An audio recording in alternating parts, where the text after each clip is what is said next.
Hello बच्चों, कैसे हो आप लोग। तो आप लोग का स्वागत है चिल्ड्रन चॉइस एकेडमी में। तो बच्चे, अगर आप एएमयू या जीएमआई का तैयारी करना चाह रहे हो क्लास 11th के लिए, तो आप बिल्कुल बिल्कुल सही जगह हैं। आपको यहाँ पे मैं करवाता हूँ इसकी एकदम अच्छी लेवल पे तैयारी। और मैं अभी फ़िलहाल आपको क्या करवा रहा हूँ, मोस्ट एक्सपेक्टेड क्वेश्चन करवा रहा हूँ। नंबर ऑफ़ क्वेश्चन कितने होते हैं, 30 होते हैं। ऑलरेडी इसका मैंने फर्स्ट पार्ट इसमें अपलोड कर दिया है। अगर आपने नहीं देखा तो पहले वो देख लेना। तो आज आपका हेरिडिटी का आज है सेकेंड पार्ट, है ना। इसका कौन सा पार्ट है, सेकेंड पार्ट। और डे नंबर आपका 5 है, 4 नहीं, डे नंबर 5 है। ठीक है भाई, चलिए फिर स्टार्ट करते हैं। देखो, ऑलरेडी मैंने 15 क्वेश्चन तक करवा दिया था। आज मैं आपको 16 क्वेश्चन से लेकर 13 क्वेश्चन तक करवाऊंगा। और इसे ईमानदारी से करना। सबसे पहले आपका सिंपल सा रूल होता है, वीडियो को पॉज कीजिएगा। पॉज करने के बाद आप पहले खुद से ट्राई करेंगे, देन आप मेरा सॉल्यूशन देखेंगे मैं आपको क्या बता रहा हूँ और आपने क्या टिक लगाया है। तो ये बस इतना काम आप करते रहिए। आप देखना कि आपके एग्जाम में इससे बाहर क्वेश्चन आपको देखने को नहीं मिलेगा। तो पहला क्वेश्चन देखो क्या है, विच of the following represent the correct sequence of heredity level. Simple सा आपसे हेरिडिटी लेवल पूछ लिया है, बहुत अच्छा लेवल का क्वेश्चन है। ये क्वेश्चन आप स्टार पॉइंट बिल्कुल लगा सकते हैं। ऐसा क्वेश्चन आने की पॉसिबिलिटी सबसे ज़्यादा होती है एग्जाम में। इसमें देखो क्या है, सबसे पहले देखो मैं आपको थोड़ा बेसिक क्लियर कर दूं। अब मुझे ये बताएंगे क्रोमोजोम कहाँ पे प्रेजेंट होता है। क्रोमोजोम आपसे पूछेगा, बताओ क्रोमोजोम कहाँ पे प्रेजेंट होता है। क्रोमोजोम आपका कहाँ पे प्रेजेंट होता है, न्यूक्लियस के अंदर में प्रेजेंट होता है। देखो ये आपका न्यूक्लियस है और न्यूक्लियस के अंदर में छोटा छोटा देख रहे होंगे, ये है क्रोमोजोम। तो क्रोमोजोम कहाँ पे प्रेजेंट होता है, न्यूक्लियस में। पहला क्वेश्चन तो ये बनता है। अब आते हैं अब इसका सीक्वेंस से मैं आपको बताता हूँ। देखो ये पूरा जो देख रहे हो, ये पूरा है आपका क्रोमोजोम। ये पूरा क्या है, क्रोमोजोम होता है। और इसके अंदर कंटेंट क्या होता है, जीन होता है। क्रोमोजोम के अंदर होता है जीन। और जीन जो होता है वो बना हुआ किसका होता है, डीएनए का बना होता है। आप कैसे याद रखना है, chromosome contain gene which are made up of DNA, है ना। Chromosome contain gene which are made up of DNA. Chromosome contain gene, देखो chromosome contain gene which are made up of DNA. Simple सा है, सबसे पहले chromosome होगा, उसके बाद जीन, देन डीएनए। तो ऑप्शन नंबर इसका कौन सा करेक्ट हो जाएगा, ऑप्शन बी जो है आपका करेक्ट आंसर है। ठीक है भाई, तो समझ में आया का एकदम हेरिडिटी लेवल, ये तो आपको बिल्कुल पता होना चाहिए अच्छे लेवल पे। आते हैं नेक्स्ट क्वेश्चन। नेक्स्ट क्वेश्चन क्या है, विच of the following statement is true about DNA. DNA के बारे में पूछा, बताओ इसमें से डीएनए के बारे में क्या कौन सी बात सही कही है मैंने, कौन सी बात सही है। देखो जरा सा, क्या ये कंपोज है एमिनो एसिड, क्या इसके पास एमिनो एसिड होता है, एमिनो एसिड होता है नहीं। इसके पास कौन सा होता है, न्यूक्लियो। ये न्यूक्लियोटाइड का बना होता है, ना कि एमिनो एसिड का। किसका बना होता है, ये भी याद रखना। कि चलो यहाँ पे एक पॉइंट में लिख देता हूँ, लिख लो यहाँ पे, डीएनए इज मेड ऑफ क्या, न्यूक्लियोटाइड, है ना। आपको याद रखना है जो मैं लिख रहा हूँ, बिल्कुल इसे क्वेश्चन आपके आने की पॉसिबिलिटी सबसे ज़्यादा होती है।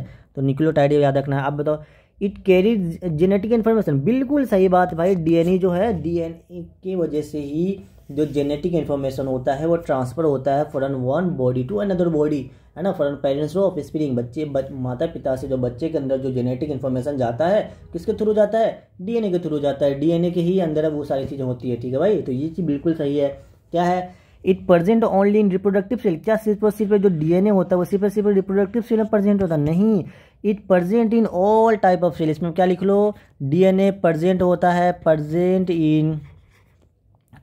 इन ऑल टाइप ऑफ सेल। हर टाइप के सेल में प्रेजेंट होता है, किसी एक टाइप के सेल में नहीं होता। आपके बॉडी में चाहे वो स्किन सेल हो, चाहे आपका रिप्रोडक्टिव सेल हो, चाहे मसल सेल हो, चाहे वो कोई सा भी सेल हो बॉडी का, ये हर एक टाइप के सेल में प्रेजेंट होता है, ऑल टाइप सेल में प्रेजेंट होता है। अब देखो नेक्स्ट क्वेश्चन क्या है, it is not found in bacteria. अरे भाई, ये हर चीज़ में, लिविंग जो भी चीज़ है तो उसके अंदर डीएनए होता ही होता है। It is found in bacteria also, ये बैक्टीरिया में ही प्रेजेंट होता है। लेकिन बैक्टीरिया में एक थोड़ा सा याद कर लो अगर स्पेशल पॉइंट, वो स्पेशल पॉइंट क्या है कि जो बैक्टीरिया का जो डीएनए होता है ना, कैसा डीएनए होता है, सर्कुलर डीएनए होता है। कैसा डीएनए होता है, पूछेगा बताओ भाई मेरे, बैक्टीरिया का डीएनए कैसा होता है, बैक्टीरिया का डीएनए सर्कुलर होता है। बस इतना याद कर लो, इससे ज़्यादा की आपको ज़रूरत नहीं होती है। एक ही मैं आपको एक्स्ट्रा पॉइंट बताऊंगा, बिल्कुल ये जो ब्रैकेट में डाल देता हूँ, ये इससे याद कर लेना अच्छे से। इसमें आपको थोड़ा कलर भी चेंज कर दूँ, इसका मैं कलर कौन सा लूँ, चलो ग्रीन लेता हूँ। देखो क्या है, आपसे पूछेगा कि डीएनए को पैक करने के लिए कौन सा प्रोटीन यूज़ करते हैं। तो बताओ जल्दी से, डीएनए को पैकिंग करने के लिए हम कौन सा प्रोटीन यूज़ करते हैं, हिस्टामिन है। कौन सा मीन, हिस्टीन या हिस्टामिन, ठीक है, हिस्टोन लिख दो, हिस्टोन प्रोटीन हम यूज़ करते हैं। क्यों करते हैं, जल्दी बोलो, डीएनए को पैक करने के लिए। तो ये क्वेश्चन आपको पता होना चाहिए। और एक चीज़ आप क्या याद कर लेंगे कि डीएनए का बताओ लेंथ कितना होता है, डीएनए का लेंथ कितना होता है, 6.6 × 10⁹ ये चीज़ याद रखना आप, ठीक है। या सिंपल सा याद कर लो इसे, 2.2 मीटर, ठीक। इतना याद कर लो, मोर देन इनफ, इससे ज़्यादा की आपको ज़रूरत नहीं है। लेकिन आपको जो मैं बोला वो भूल भी जाओ तो कोई दिक्कत नहीं है। लेकिन ये हिस्टोन प्रोटीन आपको पता होना चाहिए। इसको हम क्यों यूज़ करते हैं, डीएनए को पैक करने के लिए। पैक इन द सेंस से क्या है, आपको पता है डीएनए से क्या बनता है, पता है चीज़ क्या, तो बताओ पैकिंग मतलब क्या होता है। देखो डीएनए होता है, डीएनए से आप क्या बनाते हो, जल्दी बोलो। डीएनए से आप बनाते हो क्रोमेटिन बनाते हो। देखो मैं जो जो आपके लेवल के बस वही बता रहा हूँ। तो डीएनए से क्या बनता है, क्रोमेटिन बनता है, क्रोमेटिन बनता है। और क्रोमेटिन से आपका क्या बनता है, क्रोमोजोम बनता है। ठीक है, क्रोमोजोम, क्रोमोजोम। तो इसको जैसे देखो डीएनए से, यहाँ डीएनए था, डीएनए को पैक किया मैंने क्रोमेटिन में, फिर इससे पैक क्या बना, क्रोमोजोम बन गया। तो इसको जो पैक करते हैं, इसको जो छोटे छोटे यूनिट में है ना, बड़ा को एकदम छोटे चीज़ में जाकर पैक करके लाकर डिवाइड करके मतलब उसमें रख देते हैं। उसके लिए तो हम क्या यूज़ करते हैं, कौन सा प्रोटीन, हिस्टोन प्रोटीन यूज़ करते हैं। तो अगर पूरा सीक्वेंस याद करना है तो सिंपल सा देखो, डीएनए सिंपल सा कितने मीटर, कितना उसका होता है, लेंथ तक होता है, जल्दी बोलो। 2 नैनोमीटर का होता है क्या, बिल्कुल होता है। और डीएनए का नेचर कैसा होता है, एसिडिक या बेसिक, जल्दी बोलो भाई। डीएनए का जो नेचर होता है वो कैसा होता है, ये आपका होमवर्क है, मुझे बता देना। ठीक, आते हैं नेक्स्ट क्वेश्चन। देखो नेक्स्ट क्वेश्चन क्या है, question 18, which of the following does not follow Mendelian in, है ना, इनहेरिटेंस। इसमें पूछा है कि बताओ इसमें से मेंडेलियन इनहेरिटेड को कौन फॉलो नहीं करता। मैंने आपको कल बताया था कि साथ मैंने आपको क्या बताया था, कैरेक्टर बताया था ना, इनहेरिटेड बताया था। उसमें क्या क्या बताया था, पी प्लांट हाइट बताया था, प्लांट देखो प्लांट हाइट बताया था बिल्कुल। तो फ्लावर कलर बताया था, ये फॉलो करता है। सीड शेप भी मैंने बताया था, बिल्कुल ये सब तो फॉलो करता है। लेकिन उसके अंदर मैंने क्या, ब्लड ग्रुप पर कहीं पे बात किया, जब मेंडेलियन के साथ के बारे में बात हुई थी, कहीं भी मैंने बात नहीं किया। तो यही इसमें फॉलो नहीं करता। तो ऑप्शन नंबर इसका क्या हो जाएगा, option number A is a correct answer. अब बताओ ब्लड ग्रुप बताओ कितने टाइप के होते हैं। ब्लड ग्रुप सिंपल सा होता है, A B O, A blood group, blood group A, ये तो ये सब चलो बता दो information, A B O and A B, ये 4 टाइप के ब्लड ग्रुप होते हैं हमारे बॉडी के अंदर। ठीक, आते हैं नेक्स्ट क्वेश्चन। देखो क्या है, what is the ratio of dominant and recessive trait in Mendelian F2 generation. देखो किसकी बात हो रही है, इसको बस इसको अंडरलाइन करना, जनरेशन F1 की बात हो रही है कि F2 हो रही है। F1 जनरेशन हो रही है, और कौन सा है, cross, monohybrid, dihybrid cross. 2 cross आपने पढ़ा होगा, एक आपने मोनो हाइब्रिड क्रॉस पढ़ा, एक आपने डाई हाइब्रिड क्रॉस पढ़ा। इसमें पूछा है मुझे मोनो हाइब्रिड के बारे में बताओ, उसका F2 जनरेशन का मुझे क्या बताना, रेशियो बताना है। तो मैं आपको एक बार में monohybrid and dihybrid दोनों का मैं डिफरेंस लिख के दे देता हूँ। अब उसे अच्छे से याद कर लेना, इससे बाहर आपको क्वेश्चन बिल्कुल नहीं आएगा। ठीक है भाई, चलो मैं लिखता हूँ, देखो ध्यान से देखो, यहाँ पे मैं आपको लिख के दे रहा हूँ, इससे बस याद कर लेना अच्छे से। सबसे पहले यहाँ पे देखो, दो क्रॉस आपने पढ़ा हुआ है, एक मोनो हाइब्रिड कर, एक डाई हाइब्रिड क्रॉस। देखो सबसे पहले यहाँ पे लिख दूँ, मैं स्टार्टिंग में रेड कलर लूँ, चलो ये आपका है MC लिख दूँ, mono hybrid cross, monohybrid cross है ना, मोनो लिख दूँ, चलो मोनो हाइब्रिड क्रॉस। ठीक है, ये मोनो हाइब्रिड क्रॉस हो गया। और इधर लिख दो आपको डाई हाइब्रिड क्रॉस, DI कर दूँ सिर्फ, डाई हाइब्रिड क्रॉस। ठीक, ये दोनों के बारे में मैं आपको लिख रहा हूँ। अब देखो सबसे पहला आपको रेशियो पूछा जाता है। रेशियो तो बहुत ज़रूरी चीज़ है, रेशियो आपसे हमेशा पूछा जाता है कि बताओ मोनो हाइब्रिड क्रॉस क्या है, डाई हाइब्रिड क्रॉस क्या है। मोनो हाइब्रिड क्रॉस का जो फिनोटोपिक रेशियो होता है ना, फिनोटोपिक रेशियो होता है, कौन सा रेशियो, फिनोटोपिक रेशियो जो होता है वो हमेशा हमेशा क्या होता है, 3:1 होता है। ठीक, उसी टाइप से डाई हाइब्रिड क्रॉस का जो फिनोटोपिक रेशियो होता है वो क्या होता है, 9:3:1, ये पता होना चाहिए। उसी टाइप से क्या है आपसे पूछा जाएगा, बताओ मोनो हाइब्रिड क्रॉस का जीनोटोपिक रेशियो क्या होता है, जीनोटोपिक रेशियो क्या होता है। तो जीनोटोपिक जो रेशियो होता है, GR कर दो, जीनोटोपिक रेशियो, तो ये क्या होता है 1:2, कल मैंने आपको प्रूफ करके बताया था 1:2:1। उसी टाइप से डाई हाइब्रिड क्रॉस का जो जीनोटोपिक रेशियो होता है क्या होता है 1:2:2:1:4:2:1:2:1, ठीक है। हाँ तो इतना होता है, ठीक है, लास्ट टाइम 1 होता है। तो ये आपको याद कर लेना, phenotypic ratio and genotypic ratio. अब इससे एक और पूछा जाता है, बताओ नंबर ऑफ जीनोटाइप कितने होते हैं मोनो हाइब्रिड क्रॉस में। तो नंबर ऑफ जीनोटाइप कितने होते हैं, 3 होते हैं। इसमें कितने होते हैं, 9 होते हैं, लिख लो क्या। तो नंबर ऑफ जीनोटाइप, ये सबका सब F2 की बात हो रही है भाई। जीनोटाइप कितने होते हैं, 3 होते हैं। इसके अंदर नंबर ऑफ जीनोटाइप कितने होते हैं, 9 होते हैं। उसी टाइप से पूछेगा नंबर ऑफ फिनोटाइप कितने होते हैं, नंबर ऑफ फिनोटाइप PHN लिख लेना पूरे अच्छे तरीके से। नंबर ऑफ फिनोटाइप कितने होते हैं, इसके अंदर 2 होते हैं। इसके अंदर कितने होते हैं, 4 होते हैं। ये सब आप याद कर लेना। तो आपसे देखो यहाँ पे आप क्वेश्चन पाते हैं, क्वेश्चन देखो, क्वेश्चन में आपसे क्या पूछा गया, क्वेश्चन आपसे पूछा गया है, तो बस इसको याद कर लेना। देखो फिर से एक बार बोल दूँ मैं, ये आपका मोनो हाइब्रिड क्रॉस, ये है आपको डाई हाइब्रिड क्रॉस, ठीक। तो मोनो हाइब्रिड क्रॉस में जो फिनोटाइपिक रेशियो होता है 3:1, डाई हाइब्रिड क्रॉस में जो फिनोटाइपिक रेशियो होता है 9:3:3:1। उसी टाइप से मोनो हाइब्रिड क्रॉस में जो आपका जीनोटाइपिक रेशियो होता है 1:2:1। मोनो डाई हाइब्रिड क्रॉस में जीनोटाइपिक रेशियो होता है 1:2:1, 2:4:1, 1:2:1। नंबर ऑफ जीनोटाइप पूछे मोनो हाइब्रिड में 3 हो जाएगा। नंबर ऑफ जीनोटाइप पूछे डाई हाइब्रिड में तो 9 हो जाएगा। नंबर ऑफ फिनोटाइप बोले पूछे तो मोनोहाइब्रिड में 2 हो जाएगा। नंबर ऑफ फिनोटाइप पूछे डायहाइब्रिड में 4 हो जाएगा। ठीक, इसमें 2 इसमें 4, तो ये आप इतना याद कर लेना। अब आते हैं क्वेश्चन में, देखो क्वेश्चन देखो कितना हलवा हो गया। अब तो व्हाट इज द रेशियो पूछा है, रेशियो बताओ मुझे dominant and recessive trait. Dominant and recessive trait, इसका मतलब क्या पूछा गया आपसे, फिनोटाइपिक रेशियो पूछा गया। ठीक है, इसका मतलब क्या पूछा गया आपसे, फिनोटाइपिक रेशियो पूछा गया था। बताओ किसका, F2 जनरेशन का। बात किसकी हो रही है, मोनोहाइब्रिड की बात हो रही है। देखो यहाँ पे क्वेश्चन में मेंशन किया भाई मोनोहाइब्रिड का बताओ, तो सिंपल सा फिनोटाइपिक रेशियो कितना 3:1, तो 3:1 ठीक लगा और आगे बढ़ो। ठीक, इसका option number 1 correct. I hope कि आपको समझ में आ गया होगा और आप यहाँ पे इसे याद भी कर लेना, एक टेबल छोटा सा बना लेना। ठीक है भाई मेरे। आते नेक्स्ट क्वेश्चन देखो क्या है, what is the phenotypic ratio of dihybrid cross. आप देखो किसकी बात आ रही है यहाँ पे, डायहाइब्रिड। यहाँ पे देखो किसकी बात पूछी, देखो यहाँ पे रब कर दूँ से अच्छे से, बस इससे ज़्यादा नहीं पूछा जाएगा भाई, मैंने जो लिख दिया बस ये अच्छे याद कर लेना इसे। देखो यहाँ पे ये मोनोहाइब्रिड की बात हुई थी, तो मोनोहाइब्रिड मैंने देखा। यहाँ पे पूछा है फिनोटाइपिक रेशियो, पूछा है किसकी, डायहाइब्रिड। देखो यहाँ पे आओ जाओ, यहाँ पे डायहाइब्रिड में आओ, फिनोटाइपिक रेशियो। फिनोटाइपिक रेशियो क्या है, देखो डायहाइब्रिड में फिनोटाइपिक रेशियो है 9:3:3:1, तो 9:3:3:1 ऑप्शन नंबर बी। कोई दिक्कत है क्या इसमें, कोई दिक्कत, समझ में आया, मजा आया कि नहीं आया, तो बस ऐसे सॉल्व करना मेरे भाई।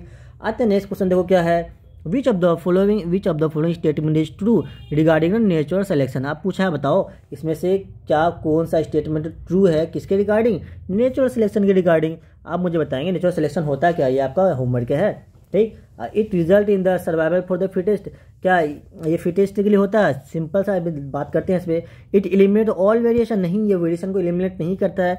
इट इज इंडिपेंडेंट, नहीं भाई नेचुरल सिलेक्शन तो डिपेंडेंट होगा ना इन्वायरमेंट पे, तो इंडिपेंडेंट देखा गलत बात है। It was proposed by George Mendel, क्या इन्होंने मेंडल साहब दिए थे, नहीं किसने दिया था, जल्दी बोलो। ये वाला जो नेचुरल सिलेक्शन किसने प्रपोज किया था, मेंडल ने नहीं दिया था, जल्दी बोलो किसने दिया था, डार्विन साहब ने दिया था। डार्विन किसने दिया था, पूछ सकता है, ये भी आपका क्वेश्चन है। तो डार्विन साहब दिए थे आपका, नेचर पूछेगा बताओ नेचुरल सिलेक्शन किसने दिया था, किसने प्रपोज किया था, डार्विन साहब ने किया था। सिंपल था, इसका तो ऑप्शन है, ऑप्शन में एक करेक्ट हो जाए।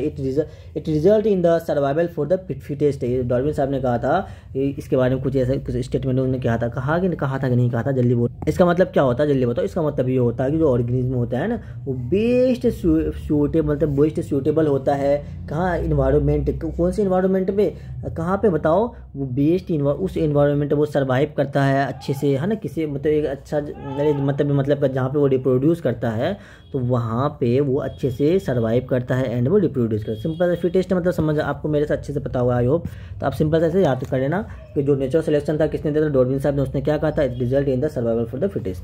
आते हैं नेक्स्ट क्वेश्चन देखो क्या है, क्वेश्चन नंबर 22 ये है, if a heterozygous tall pea plant T is crossed with the short T plant इतना what is the phenotypic ratio. Simple सा पूछा यार कि इसमें भाई जीनोटाइपिक रेशियो ने फिनोटाइपिक रेशियो पूछा गया है आपसे। तो क्वेश्चन नंबर इसका 22 का जल्दी सा बताएंगे, कल मैंने इस पर डिस्कस भी किया था। इसका आंसर जल्दी बोलो क्या हो जाएगा, जल्दी बोलो क्या बताया था, जल्दी बोलो भाई मेरे, बता दिया आपने। चलो देखो मैं इसे क्रॉस करके बताता हूँ आपको। देखो क्या है, ये कैपिटल टी स्मॉल टी को किससे क्रॉस करना है, स्मॉल टी पहले लिखो, कैपिटल टी स्मॉल टी को किससे क्रॉस करना है, स्मॉल टी।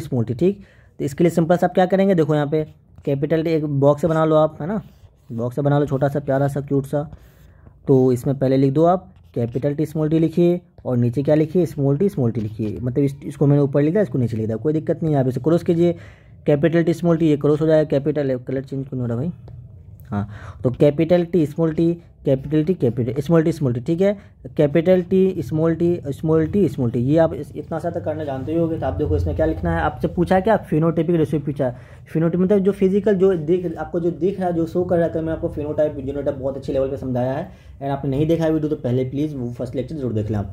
देखो अब यहाँ पे कैपिटल टी आ जाओ और स्मॉल टी आ जाओ, तो इसको जब देखोगे तो कितना है, 2 है ना, कैपिटल टी स्मॉल टी 2 है। तो इसका देखो यही आपको क्या, कैपिटल टी स्मॉल टी का मतलब क्या है, देखो मतलब इसका है कि ये प्लांट क्या है, टॉल है। ठीक है, ये टॉल है, उसे स्मॉल टी इसका मतलब क्या आ गया, प्लांट स्मॉल है। तो स्मॉल देखो एक आपका टॉल है, एक स्मॉल है, तो रेशियो क्या होगा, 1:1 हो गया ना। तो सिंपल सा बात है, फिनोटाइपिक रेशियो 1:1 है ना। तो short option number B is the correct answer. आते हैं नेक्स्ट क्वेश्चन, नेक्स्ट 23 देखो क्या है, in dihybrid cross between the heterozygous इतना and atom what fraction of the offspring expected in dominant trait. Simple सा भाई, इसको आपको क्या करना है, याद कर लेना अच्छे से। तो इसका मैं क्या लिख दूँ पूरा, या आपको आपने लिख ही लिया होगा आई थिंक। तो सिंपल सा इसका आंसर होता है 9/16 होता है। जब इसे आप क्रॉस करेंगे ना आपको ये मिल जाएगा। तो क्रॉस करके बताऊँ क्या मैं, तो क्रॉस अगर आप देखो सिंपल सा मैं आपको एक बार थोड़ा सा ये दे देता हूँ। देखो आप क्या करेंगे, capital T small T capital I small I, ये लिखेंगे, इसको क्रॉस कर दीजिए किससे, कैपिटल टी स्मॉल टी, और इसको इन दोनों का आप यूनिट स्क्वायर बनाइए, उसमें क्रॉस कीजिए, तो आप जब वहाँ पे डोमिनेंट रेट का आप निकालेंगे तो क्या चीज़ निकलेगा आपका 9:16 निकलेगा। आपको पता है टोटल क्रॉस करना, टोटल कितना से बॉक्स से बनेगा, 16 बॉक्स से बनेगा, 16 तो नीचे आएगा ही आएगा, ये तो आपको पता है ना। देखो यहाँ पे कितना था, यहाँ पे 4 था, तो टोटल कितने नीचे हमेशा ना, अगर यहाँ पे रेशियो पूछेगा बताइए मुझे फिनोटाइपिक रेशियो क्या होता है, क्या लिखोगे आप, जीनोटाइपिक रेशियो क्या होगा, क्या लिखोगे जल्दी बताओ। तो उसी टाइप से यहाँ पे पूछा है कि डोमिनेंट ट्रेड का क्या होगा, तो सिंपल सा जब इसे बॉक्स से बनाओ टोटल कितना बॉक्स से बनेगा, 16 बॉक्स से बनेगा ना, बिल्कुल भाई। तो बना लेना अच्छे से, इसे क्रॉस कर लेना और इसे याद कर लेना, ठीक। फिलहाल तो आपका आंसर में बी हो जाएगा करेक्ट, बनाओ तो बहुत ज़्यादा टाइम लग जाएगा भाई, अभी उतना टाइम आपके पास है नहीं, ठीक है। आते हैं in which type of inheritance are both allele equally expressed as in the phenotype, है ना। क्या है कि in which type of inherited are both allele equally express, बताओ ये किसके अंदर आता है, ये क्या इनकम्प्लीट डोमिनेंस के अंदर आएगा, नहीं इनकम्प्लीट डोमिनेंस के अंदर नहीं आएगा, तो किसके अंदर आएगा, ये सिंपल सा को डोमिनेंस, इक्वली बात आ गया ना, दोनों इक्वल जब एक्सप्रेस करता है उसको हम को डोमिनेंस कहते हैं, ठीक है भाई।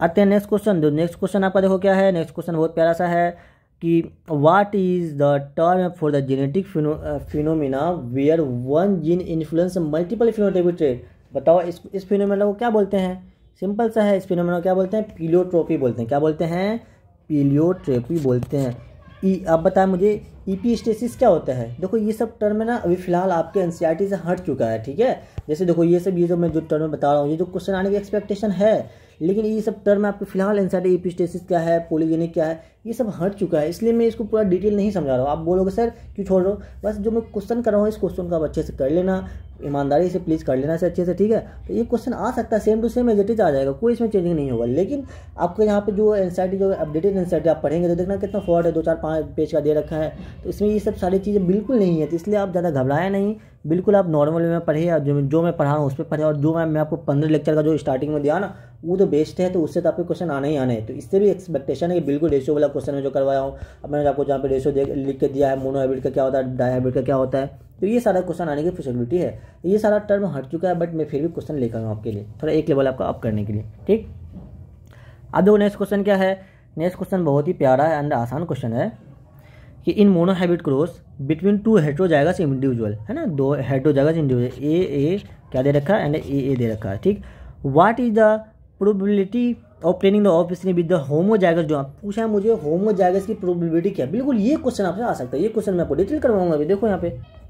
तो इसमें देखो क्या करना है, इसमें क्या करना है, इसमें क्या है, मोनो हाइब्रिड क्रॉस पूछा है ना आपका, ए है भाई मेरे, इसे लिख दो यहाँ पे, डब्बा बनाइए, क्या बनाना है, डब्बा बनाना है, जो आपके लिए इम्पोर्टेंट है उसके लिए तो भाई बहुत ही अच्छे लेवल में समझाऊंगा, कोई दिक्कत नहीं है। यहाँ पे क्या लिखे, ए लिखिए, और यहाँ पे भी एक ए को यहाँ पे, सिंपल सा है, इसको क्रॉस के जाए में, जब इसको क्रॉस करेंगे तो मैं कलर चेंज कर लूँ थोड़ा सा, चलो, तो ये क्या हो जाएगा, कैपिटल ए स्मॉल ए, इनको फिर इससे क्रॉस कीजिए, कैपिटल ए स्मॉल ए, इसको ऐसे कीजिए स्मॉल ए। आपसे क्या पूछा है, परसेंटेज मुझे बताइए, कैपिटल ए का। अब बताओ किसी भी कभी भी परसेंटेज निकालते हो तो कितना टोटल 100 में परसेंटेज निकालते हो, 100 में देखो यहाँ पे कैपिटल ए कितना, बस एक ही है ना, तो एक कैपिटल ए, इसको 4 भाग में डिवाइड कर दीजिए, जब आप 4 भाग में डिवाइड करते 25 का 25, 25 में 50, 25 चौको 100 है ना, 100 मतलब एक घर पे कितने परसेंट जा रहे हैं, 25% जा रहा है। अब कैपिटल एक ही है ना, तो कैपिटल के केस में कितने परसेंट लगा, जल्दी बोलो भाई मेरे, जल्दी बोलो 25%, तो आंसर क्या हो जाएगा 25%, ठीक। कितना प्यारा क्वेश्चन है ना। अगर यहाँ से अगर पूछता बात हो मुझे बताओ भाई कैपिटल ए स्मॉल ए का परसेंटेज बताओ, तो देखो कैपिटल ए स्मॉल ए के घर पे कितना गए, एक ये घर दो घर उसने लिया भाई, तो 50% उसने कवर कर रखा है, सिंपल से उसका क्या हो जाएगा 50% हो जाएगा। यार मेरे से पूछ लेता बताओ मुझे स्मॉल ए का परसेंटेज बताओ, स्मॉल ए भाई साहब ये कितने 25% ही कवर कर रखा ना, तो इसका 25% हो जाता है। बिल्कुल ऐसा क्वेश्चन आपसे पूछा जा सकता है, थोड़ा अच्छा लेवल का क्वेश्चन पूछा जाएगा, तो आई होप कि आपका कंसेप्ट भी क्लियर हो गया होगा।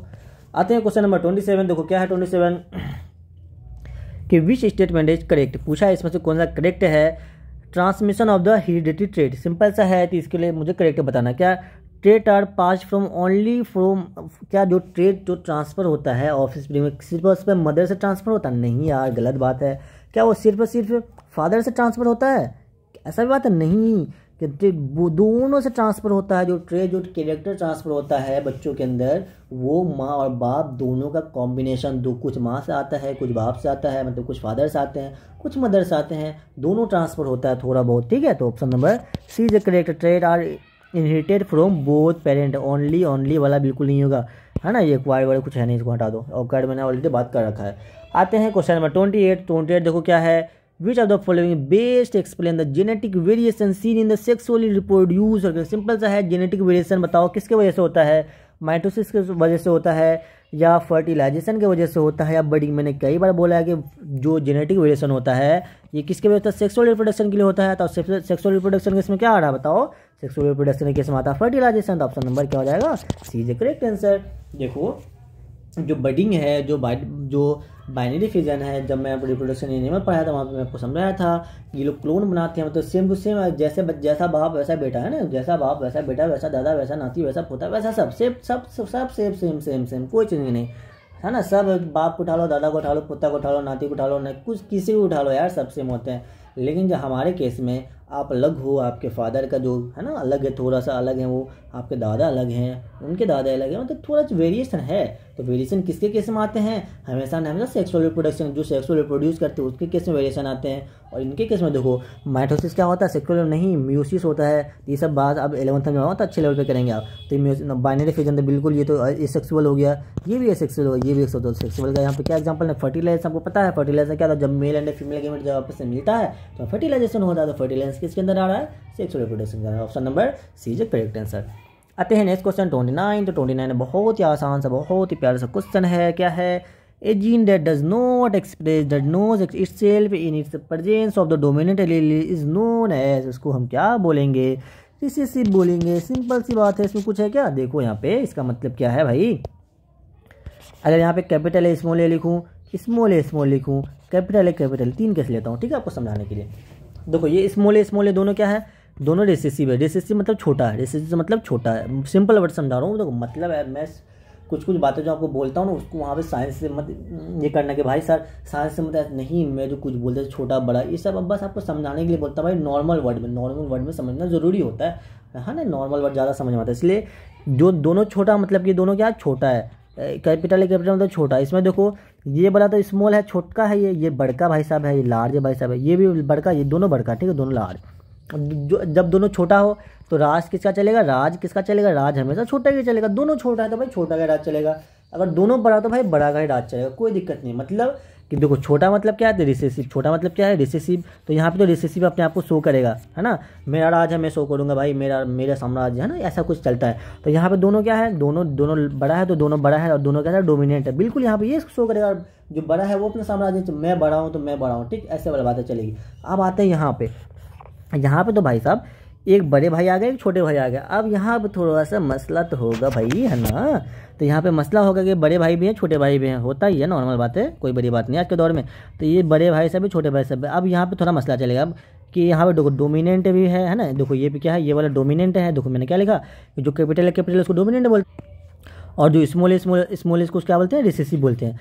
अब यहाँ पे किसका राज चलेगा, यहाँ तो जब दोनों थे तो अकेला राज करता। अब इन दोनों में भाई आपको पता है जो बड़े होते हैं बड़े का ही राज चलता है, आपका बड़ा भाई, तो आपको होता है ना थोड़ा सा, है ना, थोड़ा सा राज चलता है। इसीलिए यहाँ पे डोमिनेंट अपने आप को शो करेगा और दबा के किसको रखेगा, दबा के उसको किसको रखेगा, रिसेसिव को दबा देगा। तो यहाँ पे रिसेसिव दब जाएगा और जो डोमिनेंट है वो आपका एकदम शो ऑफ करेगा, है ना, थोड़ा सा समझ रहा हूँ ये वाली बात।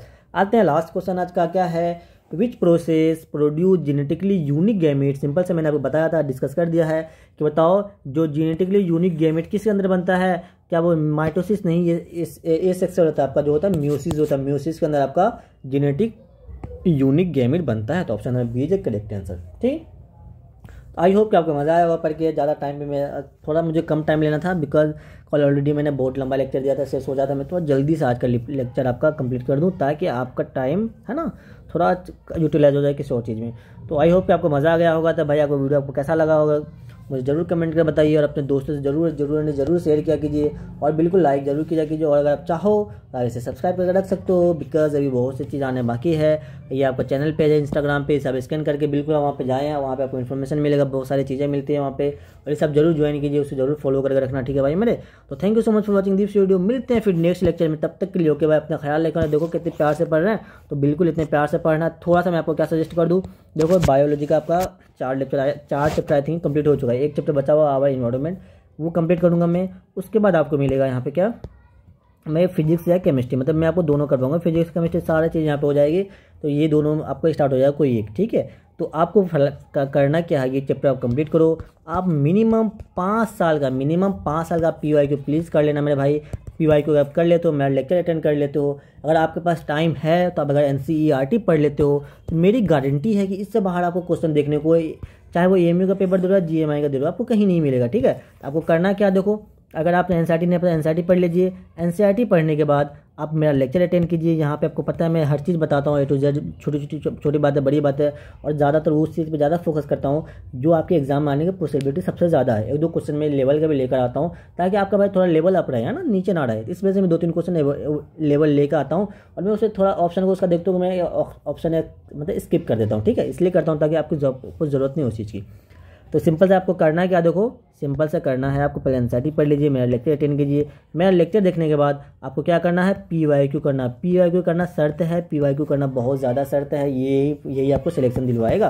तो PYQ कीजिए, और आप कोई डाउट हो अगर इसमें PYQ नहीं बनना था, फिर इस साइकिल को क्या करना है, रिपीट करना, यहाँ पे आ जाना है।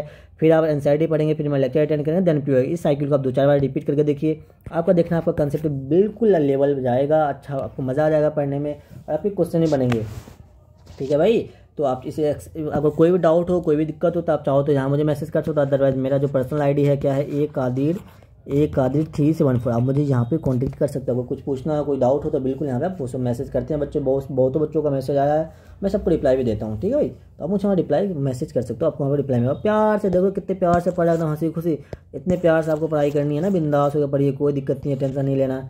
तो चलिए फिर मिलते हैं नेक्स्ट लेक्चर में, तब तक के लिए ओके बाय।